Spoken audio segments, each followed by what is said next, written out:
பார்த்தீங்களா? மீனா பொண்ணு குட்டியை குட்டி மீனாவா இவங்க எப்படி உட்காந்துருக்கு பாருங்க. இதே மாதிரி தான் மீனாட்சி குட்டியில் இருந்துச்சு, அதே மாதிரி இருக்குது. மீனாட்சி 3 குட்டி, மீனாட்சியோட அம்மா பாப்பாவும் 3 குட்டி போட்டிருக்கு. 5 மீனா மாதிரியே இருக்குது. ஒன்றே ஒன்று மட்டும் அந்த திருடன் இருக்கான்ல, ஊர் சுற்றி திருடன் பீன்ஸ் பாண்டி, அவனை மாதிரியே இருக்குது ஒன்று. உள்ளே எங்கே கூட்டத்தில் பதுங்கியிருக்கான் அந்த திருடன்.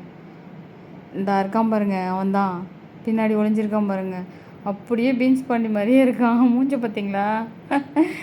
இப்போ நாங்கள் பாப்பா மீனா 2 பேருக்குமே ஸ்ப்ரே பண்ண போகிறோம். லாஸ்ட் டைம் பாப்பா குட்டி போட்டப்போ ஸ்ப்ரே பண்ண முடியாமல் போயிடுச்சு. ஏன்னா அதுக்கு அந்த டைமில் ஸ்கின் இன்ஃபெக்ஷன் மாதிரி வந்து hair loss plus weight loss ஆகிடுச்சு.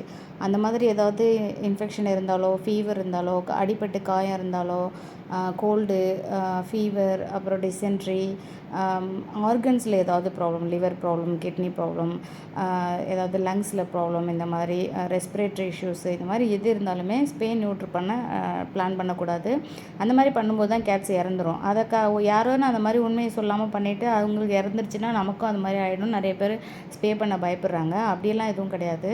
நல்லா ஹெல்த்தியாக வெயிட் கெயின் பண்ணி அப்புறம் பிளான் பண்ணி நம்ம சர்ஜரி பண்ணால் எதுவுமே ஆகாது. நாங்கள் அந்த மாதிரி நிறைய கேட்ஸுக்கு பண்ணியிருக்கோம். ஸோ நம்ம எந்த மெடிக்கல் ஹிஸ்ட்ரியும் மறைக்கக்கூடாது. லாஸ்ட் 2 months ஆகுது அவங்களுக்கு வந்து எந்த மெடிக்கல் கம்ப்ளைண்ட்ஸும் இருந்து மெடிசன்லாம் எடுத்துருக்காமல் நல்லா ஹெல்த்தியாக ஃபுட்டு கொடுத்து வெயிட் கெயின் பண்ணி கொண்டு போய் நம்ம சர்ஜரிக்கு பிளான் பண்ணால் உயிருக்கு எந்த ஆபத்தும் இல்லை.